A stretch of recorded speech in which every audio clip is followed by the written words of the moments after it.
Hello, BookTube. I've been on BookTube for almost a decade, and I've made over 100 videos. And recently, I have been prompted to wonder what I would have wanted to know before I started a BookTube channel. And I have four things. Four things that I wish I'd known before I started a BookTube channel.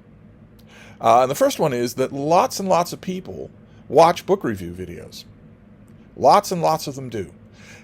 You will see, you will hear it from every booktuber in the world, that although book review videos, because they are specific to one book, don't come out of the gate firing all cannons, they're not viral immediately, they don't do well immediately, you will hear from everyone who does book reviews that they do well in the long term, better in the long term than almost anything else on your channel. The reason for that is obvious, because people come to BookTube and look up a particular book to aggregate reviews, to decide whether or not they are out of their mind for their own reaction, or to decide whether or not to read that book. But another magic of book review videos is that people will watch them even though they had before that no intention of reading that book. They'll do it because most readers are curious. They want to hear your thoughts on a book they had no intention of reading, in case A, you confirm their decision not to waste their precious reading time on that book, or B, you convince them to add a new book or a new author to their reading life. So it's a very healthy, very active thing to do. It just doesn't blast out of the gate with initial numbers. And that would only bother you if you were in this only for the numbers. You're surely not in this only for the numbers, right? Now, book reviews are an extremely healthy and well-watched part of your channel. Then the second thing that I wish I'd known before I started my channel is that you will have an endless opportunity to learn about the subjects that you talk about from people who are as knowledgeable about them as you are, or more knowledgeable about them than you are. You will learn when you have mispronounced a word. That is a very good thing. You will learn when you are making a categorical pronouncement on some sort of book or other, and someone enters your comments field and offers advice gained from a lot longer reading on that subject, which is an entirely good thing. Now, I'm the first to admit that it could have a negative side. Not everybody knows how to play well on the internet, although in this little corner of BookTube, the number of people who do is astonishingly high, so high that a rude comment is rare. But we'll be getting to that. Instead, what you will get, what happened to me just last month with June on the Range, happens to me all the time. You'll get people who will say, have you ever thought of this? Do you know about that? I have read this forever and ever. It's pretty much the only thing I read, or I knew this author, or I've done a dissertation on this subject. And you will have a priceless opportunity to learn, as opposed to, again, bolting out of the starting gate being entirely right, or expecting to be uncontradicted. Being contradicted, if it's done well, I agree, it's extremely annoying when it's done poorly, when someone is rude or condescending about it. But when it's not done poorly, it's an incredible opportunity to learn. And you get that a lot when you make a BookTube channel, so I wish I'd known that ahead of time. Then thing number three, is probably the biggest thing of all here, and that is that it's easy. This is very, very easy to do.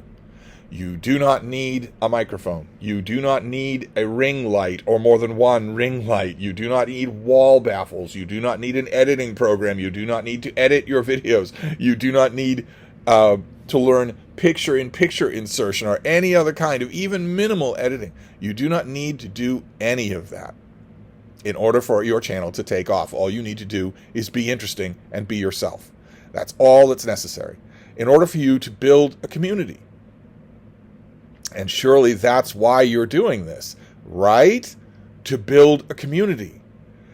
If you are coming into BookTube and making a BookTube channel in order to build a multimedia empire, you are a fool. It's an unkind way to say it, but it is definitely true. You are a fool. You have picked the wrong venue to do that. You have picked the wrong venue to do that. And if you persist in that, you are just going to be one of those BookTube channels that makes a regular side gig out of griping about BookTube, when there's nothing here to gripe about. Nothing at all. You have wandered into one of the only parts of the YouTube platform that is actually still human and friendly and funny, and you are looking around and saying, "Well, I'm not a millionaire yet. What? Boy, this sucks."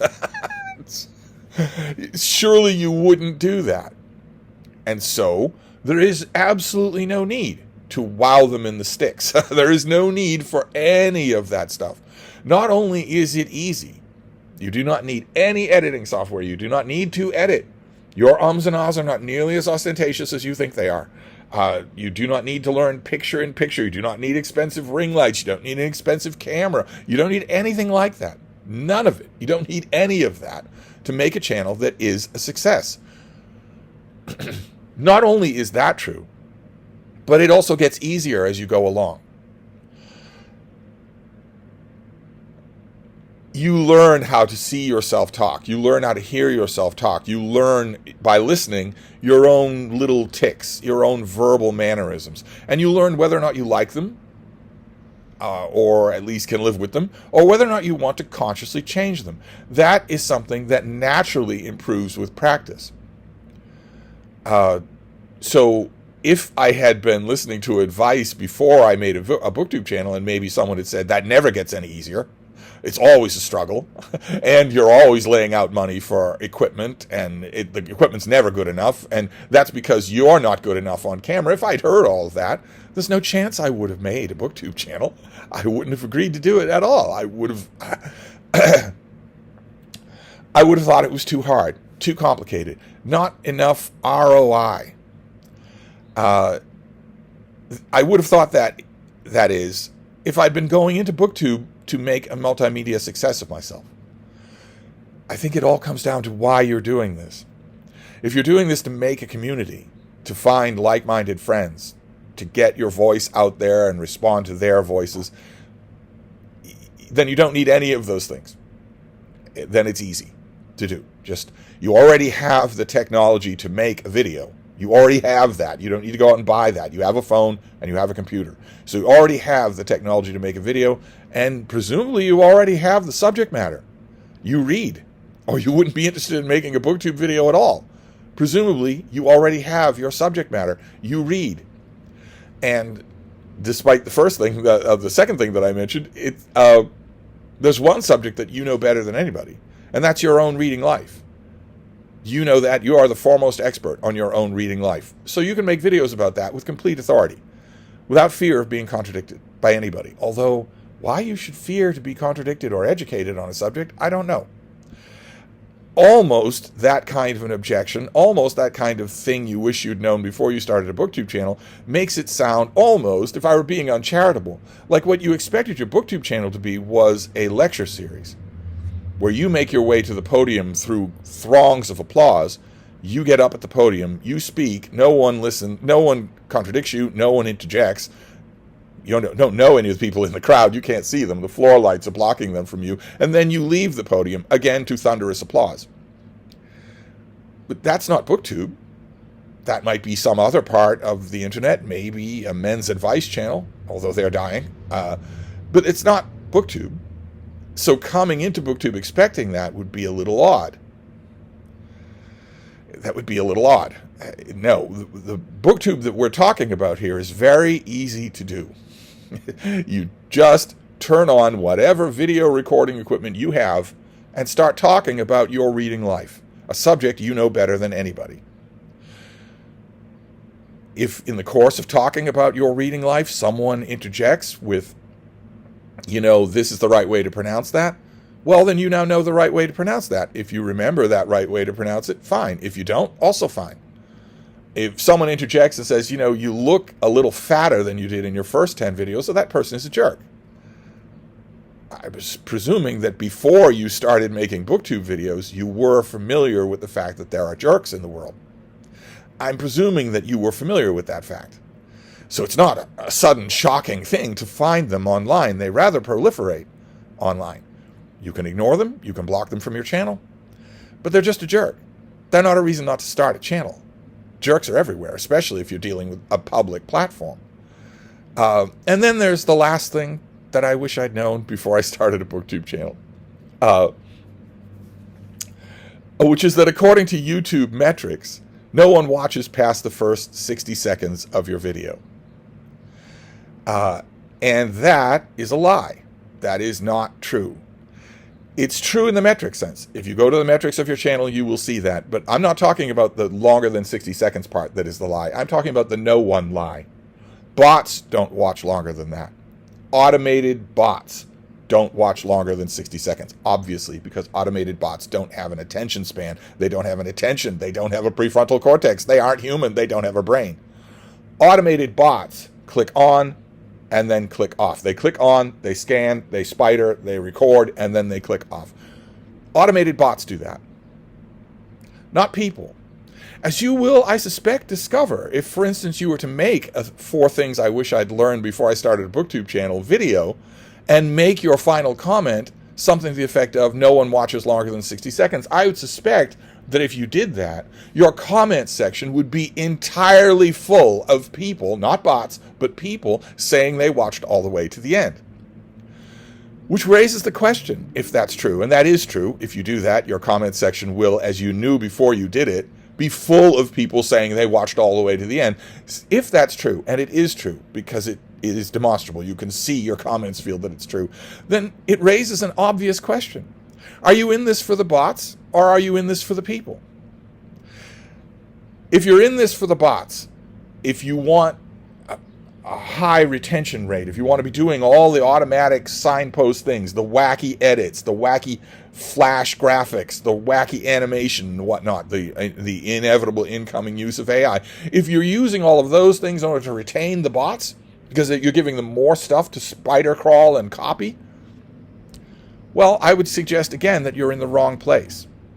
If that's what you want, to retain the attention of bots, then you're in the wrong place. And if you want to retain the attention of actual people, well, I think you knew before you made that comment that you were, and now you know you are. So, since you now know, beyond a shadow of a doubt, demonstrably, that actual people, not bots, but actual people watch your video past the 60-second mark, in fact, watch all the way to the end. Since you now know that, does that mean you will completely retire that complaint? That complaint will be gone? Or are you saying, you of course won't say it in a video, but are you saying you actually want to retain the bots? You're not all that interested in the people. You want to retain the bots because you want your channel to go mega viral, because you want to be a millionaire. So the fourth and final thing that I wish I'd known before I started on BookTube is that everybody watches to the end of a video. Every human does. The bots don't. And the bots are 65 to 85% of YouTube.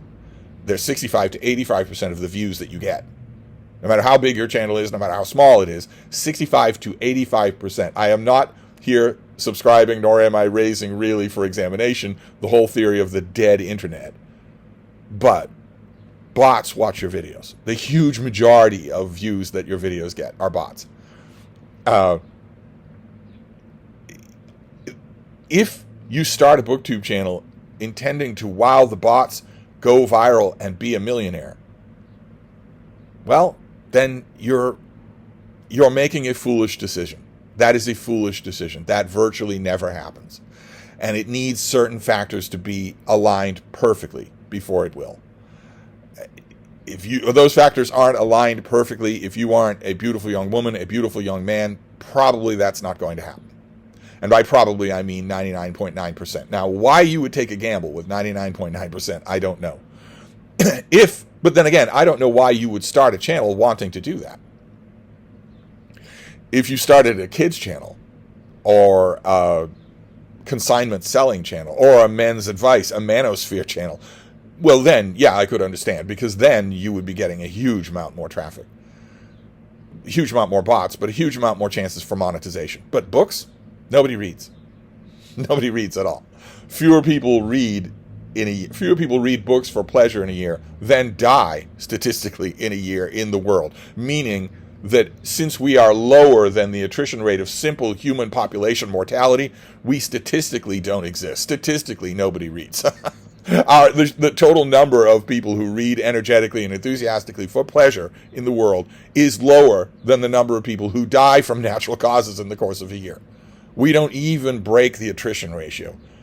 So it's an odd choice. If you wish you knew ahead of time before you made a BookTube channel that you're not going to be an instant millionaire, well, I would think you would have known that ahead of time. The key thing is that you're going to have unending opportunities to learn. Your channel is going to attract real people. It's going to attract bots, but it's also going to attract real people. And you have to decide, am I in this for the bots or am I in this for the real people? If I'm in this for the real people and I know that I'm attracting them, then maybe I should shut up about being in it for the bots. Maybe I should. Maybe I should not call my channel a failure when I am getting the real people. Unless I want to be completely honest and say I'm in it for the bots. I want 1 million subscribers. 995,000 of them are being bots. If you're in it for the people, and you know the people are there, well, then you're going to learn a lot. Those people are going to help you. Some of them will be jerks and they will insult you, but most of them won't. And also the key thing here is that it's easy. That's how I want to end this video. The 4 things I wish I'd known before I started a BookTube channel, because this is the foremost thing I didn't know before I started a BookTube channel. I thought it would be hard. I thought I would need an editing software. I thought I would need to get really proficient in snipping and cutting videos. I thought that I would need equipment, at the very least a camera. I thought that I would need all of that in order to have fun on BookTube. And that was wrong. If I thought that before I started a BookTube channel and stuck with that thought, if I hadn't been talked out of it, I would never have started. I would have assumed it was beyond me. So the key thing here, the key thing that you should know before you start a BookTube channel is that it's easy. This is easy to do. You already have the equipment and you already have the subject matter. You know more about your own reading journey than anyone else in the world, and that is your subject matter. So you already have your subject matter. And since you read, well, then it stands to reason that you've just finished a book. So you can make a book review video about that book. Tell us what you thought about it. Tell us what you thought its strengths and weaknesses were, and that video will do really well. Book review videos do really well.